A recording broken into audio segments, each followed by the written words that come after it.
என் அன்பு குழந்தையே, யாருக்கும் தெரியாமல் இதை நீ தனிமையில் கேள். உன் வாழ்க்கையில் ஒரு அதிசயம் நடக்கப் போகிறது. என் அன்பு கண்மணி, நான் சொல்லப் போவதை கவனமாக கேள். விதி கற்றுத்தரும் வாழ்க்கை பாடத்தை சரியான தருணத்தில் கற்றுக்கொள்ள நாம் தவறினால், அதே பாடத்தை மோசமான தவறான நேரத்தில் மீண்டும் விதி நமக்கு கற்றுத்தந்துவிடும். அதனால் புரிந்து கொண்டால் வெற்றி, புரியாதவரை பயிற்சி செய்து கொண்டே இருக்க வேண்டும். நாம் வாழும் இந்த உலகில் துன்பமும் துயரமும் எல்லோருக்குமே பொதுவானதுதான். அதை கையாளும் விதம்தான் வேறு வேறு ஆளுக்கு மாறுபடும்.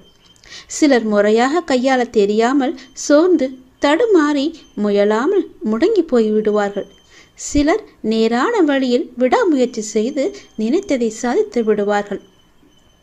ஆழ்கடல் அனைவருக்கும் ஒன்றுதான். மூச்சடக்கி மூழ்கினால் முத்துக்கள் கிடைக்கும். வலிமையுடன் வளைந்து வலை வீசினால் மீன்கள் கிடைக்கும். இரண்டையும் செய்ய முன்வராமல் கரையை மட்டும் தொட்டால் கால்கள் மட்டுமே நனைந்து ஈரமாகும். நம்பிக்கை என்பது உங்கள் கையில் இருக்கும் வரை வெற்றி என்பது உங்கள் கைகூடும் தூரத்தில் தான் இருக்கின்றது. எளிதாகவே தொட்டுவிடலாம். உங்களை நிராகரித்த இடத்தில் நிராகரிக்கவே முடியாத அளவிற்கு வளர்வதுதான் உண்மையான வளர்ச்சியின் வெற்றியாகும். சோதனைகளால் மனதை பலப்படுத்த முடியும். தோல்விகளால் முயற்சியை மேம்படுத்த முடியும். வெற்றிகளால் அடக்கத்தை கற்றுக்கொள்ள முடியும். வெற்றியை விட பல சந்தர்ப்பங்களில் முயற்சிகள் மிகவுமே அழகானவை. முடிவே இல்லாத ஒரு வார்த்தை முயற்சி மட்டுமே. கோடி முறை பயிற்சி செய்தாலும் ஒரு முறை முயற்சி செய்தால்தான் பலனை நம்மால் அடைய முடியும். தேடாத போது கிடைப்பதும் தேடும் போது தொலைப்பதும் வாய்ப்புகளை மட்டுமல்ல, உங்களுடைய வாழ்க்கையையும் தான். நான் சொல்வது உங்களுக்கான வாழ்க்கைக்கான பாடம்.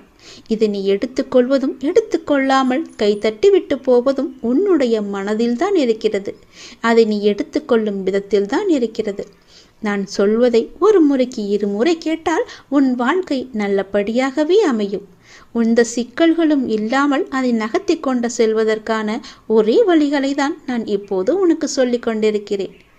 தனியாக நீந்தி கரை சேர கற்றுக்கொண்டால் உங்கள் எதிர்காலத்தை நீங்கள் வளமானதாக மாற்றலாம். தொடர்ந்து செயல்பட்டு கொண்டே இருங்கள். வெற்றி கிடைக்கவில்லையே என்று ஓய்ந்து போய்விடாதீர்கள். ஓய்ந்து போய்விட்டால் உன்னால் எதுவுமே செய்ய முடியாது. முயற்சி செய்து கொண்டே இரு. கண்டிப்பாக வெற்றி கிடைத்தே தீரும். என்ன, கொஞ்சம் நாட்கள் தான் ஆகும். கவலைப்படாதே. கண்டிப்பாக அந்த வெற்றி உனக்காக மட்டுமே இருக்கிறது என்பதை நம்பி நம்பிக்கையோடு துணிச்சலாக இறங்கு. இதை நீ செயல்படுத்தினால் வாழ்க்கையில் முன்னேறலாம். இதுவரை நடந்ததை விட இனி நடக்கப் போவது மாற்றமாக இருக்க போகிறது. நல்ல திருப்பு முனையாக இருக்க போகிறது. உனக்கான ஒரு நல்ல செய்தி காத்து கொண்டு இருக்கிறது.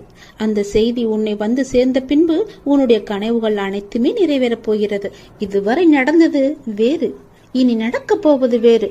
ஒரே ஒரு முறை கேள். உன் வாழ்க்கை புதிய கோணத்தில் மாற இருக்கின்றது. அந்த வாழ்க்கை எப்படி இருக்கும் என்று உனக்கு அறிந்து கொள்ள ஆர்வம் இருக்கிறது என்றால் இதை ஒரே ஒரு முறை முழுவதுமாக கேள். அன்பு குழந்தையே, தைரியமாக நம்பிக்கையோடு நீ செயல்படு. இந்த வயதில் நீ உழைக்காமல் வேறு எந்த வயதில் நீ உழைக்கப் போகின்றாய்? சோர்வு, தோல்வி இவை அனைத்தையும் நீ தூக்கி எறிய வேண்டும். அதனால் வார்த்தையை பேசும்போது ஒவ்வொரு வார்த்தையும் நீ யோசித்து பேச வேண்டும். உன்னை கோபப்படுத்தும் சூழ்நிலை வந்தாலும் அமைதியாக நீ இருக்க வேண்டும். கோபத்தில் பொறுமையையும் நிதானத்தையும் நீ இழக்கக்கூடாது. அமைதியாக செல்வது என்பது தோற்பது என்று நீ கருதாதே. தோற்பது முக்கியமில்லை, இறுதியில் யார் நிறைவு பெறுகிறார்கள் என்பதுதான் முக்கியம். உனக்கு பிடிக்காத விஷயங்கள் நடந்தால் அந்த ஒரு நிமிடம் என்னுடைய நாமத்தை உச்சரி. என்னை உன் நினைவில் கொண்டு வா. மற்றவற்றை நான் பார்த்துக் கொள்கிறேன். நீ உன்னில் என்னை பார்க்கும்போது அனைத்துமாய் நான் உனக்கு தெரிவேன். நீ எங்கு பார்த்தாலும் உனக்கு முழுவதுமாகவே என்னுடைய உருவம் மட்டுமே தெரியும்.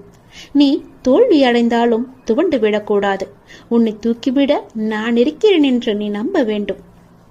என்னையே கதியென வந்த உன்னை எப்போதும் நான் கைவிட மாட்டேன். இப்போதைய சூழ்நிலை உனக்கு சாதகமாக இல்லை. அதனால் இவ்வளவும் நடந்து கொண்டிருக்கிறது. இனி வரும் காலங்களில் உன்னுடைய கைகள் ஓங்கி நிற்கப் போகின்றது.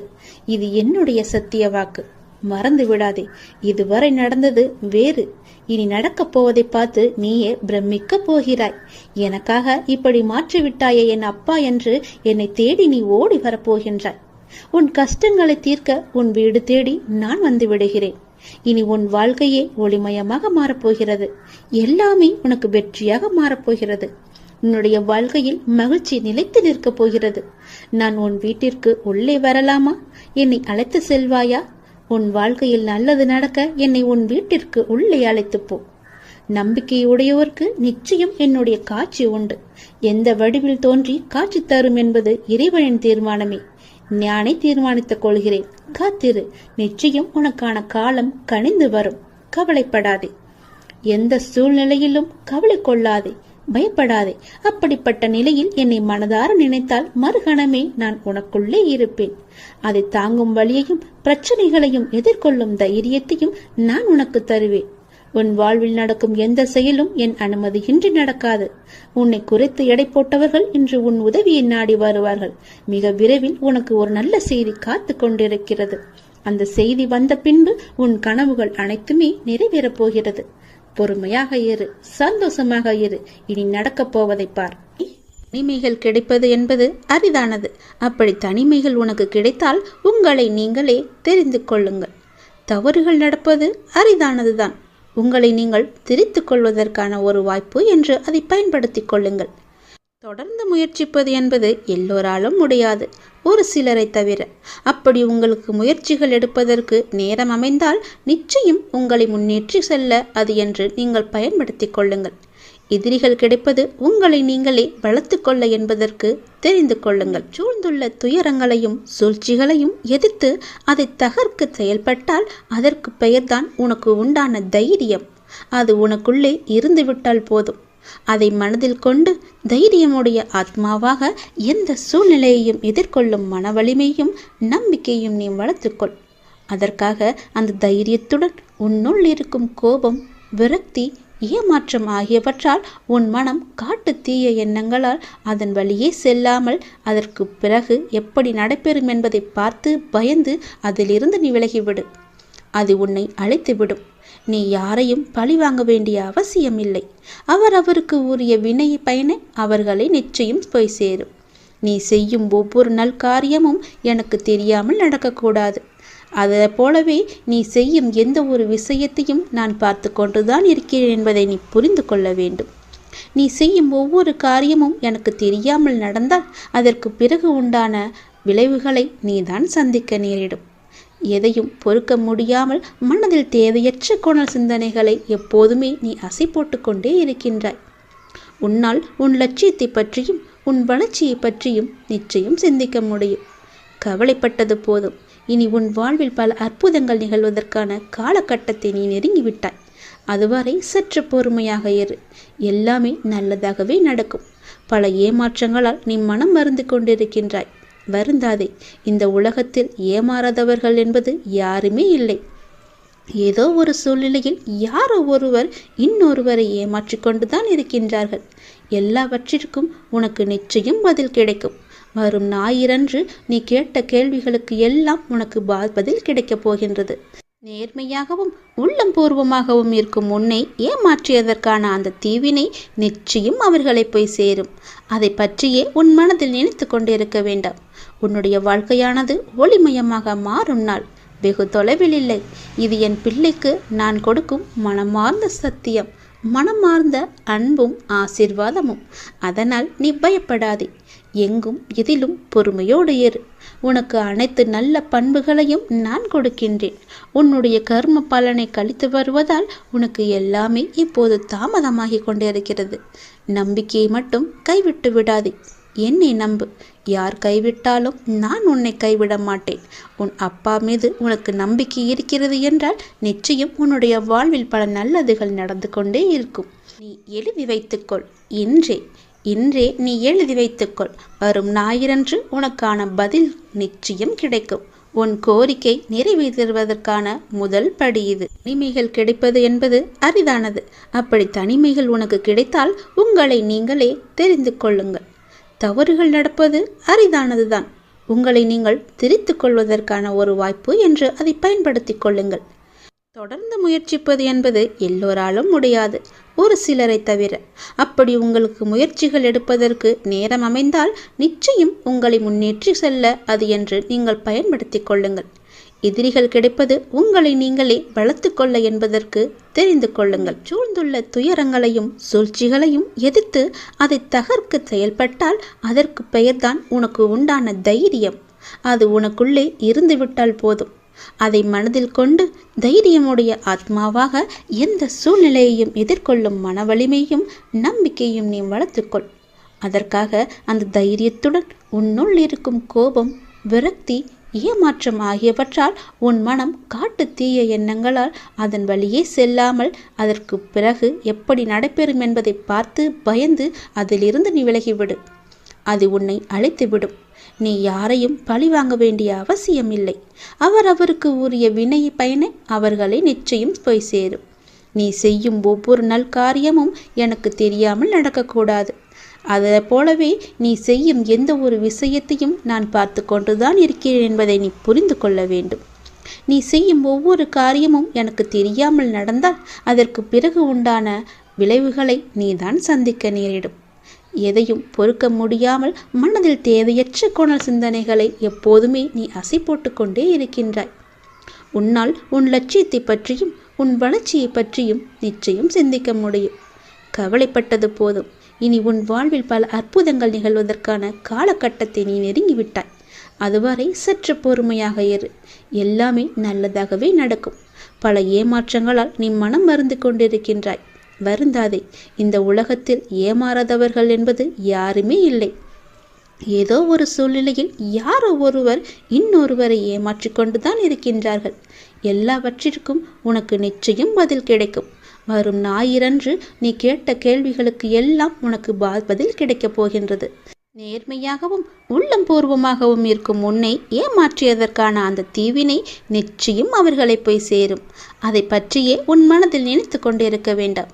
உன்னுடைய வாழ்க்கையானது ஒளிமயமாக மாறும் நாள் வெகு தொலைவில் இல்லை. இது என் பிள்ளைக்கு நான் கொடுக்கும் மனமார்ந்த சத்தியம், மனமார்ந்த அன்பும் ஆசீர்வாதமும். அதனால் நீ பயப்படாதே. எங்கும் எதிலும் பொறுமையோடு இரு. உனக்கு அனைத்து நல்ல பண்புகளையும் நான் கொடுக்கின்றேன். உன்னுடைய கர்ம பலனை கழித்து வருவதால் உனக்கு எல்லாமே இப்போது தாமதமாகி கொண்டிருக்கிறது. நம்பிக்கையை மட்டும் கைவிட்டு விடாதே. என்னை நம்பு. யார் கைவிட்டாலும் நான் உன்னை கைவிட மாட்டேன். உன் அப்பா மீது உனக்கு நம்பிக்கை இருக்கிறது என்றால் நிச்சயம் உன்னுடைய வாழ்வில் பல நல்லதுகள் நடந்து கொண்டே இருக்கும். நீ எழுதி வைத்துக்கொள். இன்றே நீ எழுதி வைத்துக்கொள். வரும் ஞாயிறன்று உனக்கான பதில் நிச்சயம் கிடைக்கும். உன் கோரிக்கை நிறைவேற்றுவதற்கான முதல் படி இது. நீ மறந்தாலும் உன் வேண்டுதலை நான் மறக்கவில்லை. சரியான காலத்தில் எல்லாமே நிறைவேறப் போகின்றது. நீ எனக்கு வைத்த வேண்டுதல் பல இருக்கின்றது. அதில் முதல் வேண்டுதல் இப்போது பலிக்கப் போகிறது. அவசரப்பட்டு நீ துளைத்து விடாதே. பிறகு நீதான் வருத்தமடைவாய்.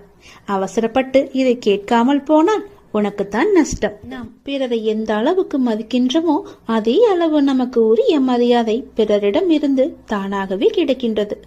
நல்லவர்கள் தம்மை உலகிற்கு ஏற்றபடி மாற்றிக்கொள்கின்றார்கள். ஒரு சிலர் இந்த உலகத்தை மாற்ற நினைத்து தன்னுடைய மன நிம்மதியை இழக்கின்றார்கள்.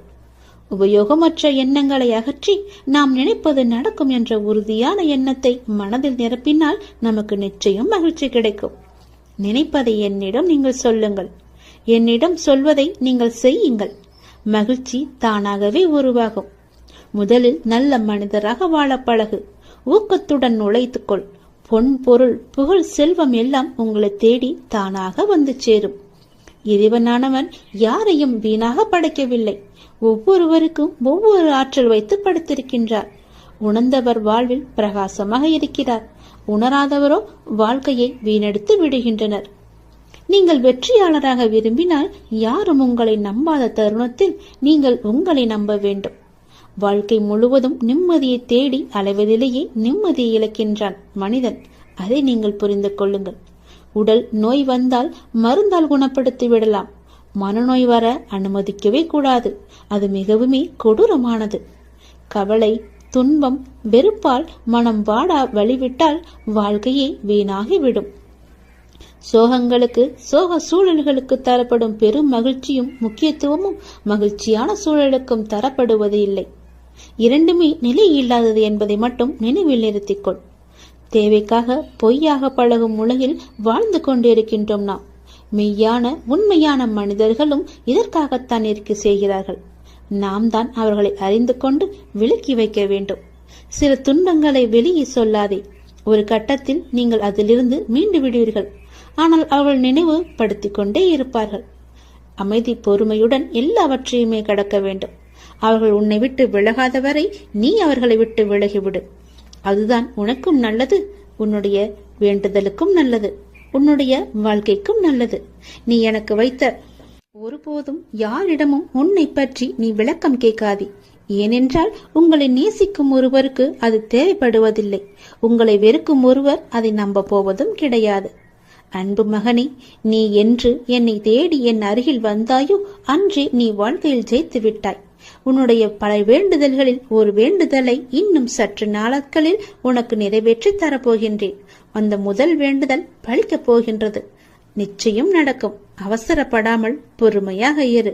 நஷ்டம் ஏற்படாத வண்ணம் நான் அதை பார்த்து சரி செய்து உன் கைகளில் ஒப்படைக்கின்றேன்.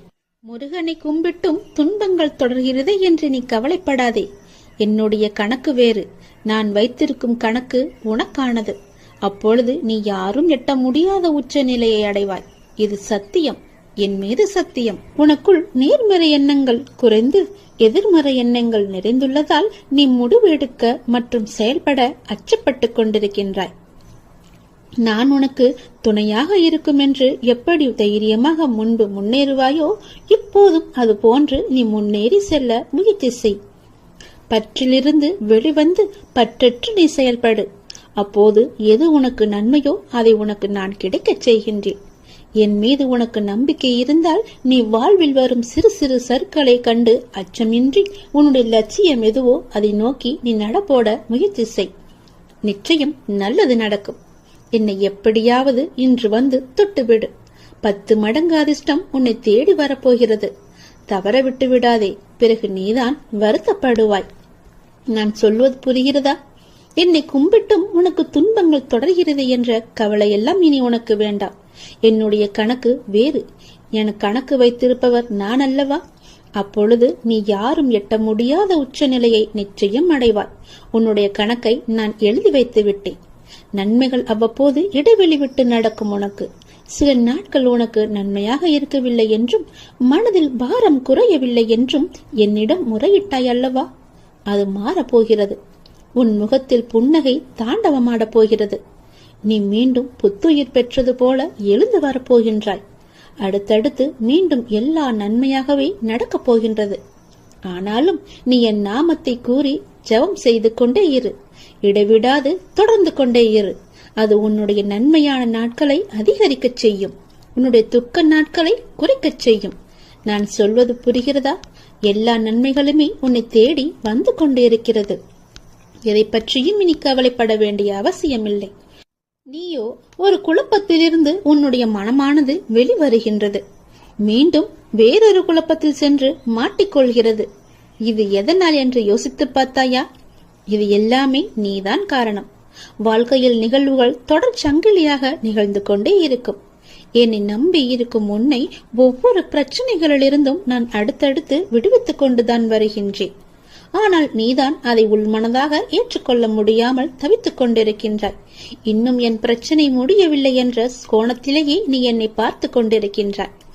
உன் மனம் ஒன்றிலிருந்து மற்றொன்றை கண்டு குழம்பி தவித்து போகின்றது. இதுவும் சரியாகும். விரைவாகவே எல்லாமே சரியாகும். நான் உனக்கு துணை இருக்கிறேன். கவலைப்படாதே. எல்லாம் நல்லதாக நடக்க நான் உனக்கு ஆசிகள் வழங்குகின்றேன். இன்று என்னை எப்படியாவது வந்து பார்த்துவிடு அல்லது தொட்டுவிடு. 10 மடங்கு அதிர்ஷ்டம் உன்னை தேடி வந்து கொண்டிருக்கிறது. தவறவிட்டு பிறகு வருத்தப்படக்கூடாது. நம்மை யாரும் வென்றிடக்கூடாது என்று நாம் ஆசைப்படுவோம் அல்லவா? அதற்கு சிவனுக்கு பிடித்த இந்த 8 விஷயங்களை பின்பற்றினால் உங்களை வெல்ல எவராலும் முடியாது. தெரியுமா உங்களுக்கு? சொல்கிறேன். சிவனுக்கு பிடித்த இந்த 8 விஷயங்கள் வாழ்க்கையில் எவர் ஒருவர் கடைபிடித்து வருகிறாரோ அவர்களுக்கு தோல்வி என்பதே கிடையாது. சில விஷயங்கள் செய்து முடித்த பிறகு தவிர்க்கப்பட்டிருக்கலாமே என்று நமக்கு தோன்றும். செய்யும் முன்னமே அதை ஏன் நாம் யோசித்து பார்ப்பதில்லை? இந்த 8 பண்புகளும் சிவபெருமானுக்கு ரொம்பவும் பிடித்த விஷயங்களாக இருக்கிறது. சிவனின் அருள் பெற வாழ்க்கையில் உங்களை யாரும் வெல்லாமல் இருக்க இந்த 8 விஷயங்களை நாம் பின்பற்ற வேண்டும். அது என்னென்ன என்பதை இந்த பதிவில் இனி ஒன்று ஒன்றாக தெரிந்து கொள்ளலாம். முதலாவதாக அகிம்சை. அகிம்சை என்றால் நமக்கு காந்திஜியின் நினைவுதான் வரும். உங்களுக்கும் வருகிறது அல்லவா? எவரையும் துன்பப்படுத்தாமல், கத்தி கூச்சலிடாமல் அமைதியான முறையில் போராடுவதுதான் அகிம்சையாகும். மனம், மொழி, மெய் ஆகிய இம்மூன்றால் எவருக்கும் தீங்கு இழைக்காமல் எப்போதும் அமைதியான வழியில் நடந்தால் ஈசனுக்கு பிடிக்குமாம். இரண்டாவதாக இந்திர ஜபம். இந்திர ஜபம் என்பது ஐம்புலன்களையும் அடக்குதலாகும். நம் உடம்பில் இருக்கும் ஐம்புலன்களும் அடக்கியாள கற்றுக்கொண்டால் நம்மை இன்னொருவர் அடக்கியாள்வதை தவிர்க்கலாம். கண், காது, மூக்கு, வாய், மெய் ஆகிய இந்த 5 புலன்களையும் மனிதன் அடக்கி தவம் புரிந்தால் ஈசனுடைய அருள் மட்டுமல்ல, இந்த உலகமே உன்வசப்படும். மூன்றாவதாக தைரியம். எவ்வளவு துன்பங்கள் நம்மை நெருங்கினாலும் துன்பத்தை கண்டு கலங்காமல் தைரியமாக இருந்தால் ஈசனுக்கு மிகவும் ரொம்ப பிடித்தமானவராக நாம் இருப்போம். எந்த சூழ்நிலையிலும் தைரியத்தை மட்டும் கைவிட்டு விடக்கூடாது. நான்காவதாக பொறுமை. பொறுத்தார் பூமி ஆழ்வார் என்னும் பழமொழியை நீங்கள் மறந்துவிடக்கூடாது. இந்த காலத்திற்கு அதெல்லாம் ஒத்து வராது என்று நினைப்பது மிகவும் தவறு. பிறர் செய்யும் தீமையை நாம் பொறுமையாக பொறுத்து கொண்டால் அவர்களைப் போலவே நாமும் தீமை செய்யாமல் என்ன செய்ய வேண்டும் என்கிற தெளிவான சிந்தனை கிடைக்கும். இதனால் சரியான வழியும் பிறக்கும். ஐந்தாவதாக சௌசம், அதாவது தீய சிந்தனைகள், கெட்ட விஷயங்களை மனதிலிருந்து ஒழித்து கட்டிவிட வேண்டும். உடல் மற்றும் மனம் இரண்டுமே தூய்மையாக வைத்திருப்பது சௌசமாகும். உடலாலும் மனதாலும் ஒருவர் தூய்மையாக இருக்கும் பொழுதுதான் இறைவனுக்கு அவரை மிகவும் பிடித்து போகிறது. ஆறாவதாக அத்ரோகம். அத்ரோகம் என்பது ஒருவர் வேண்டுமென்றே நாம் கோபப்பட வேண்டும் என்று சில விஷயங்களை தூண்டி விடுவார்கள்.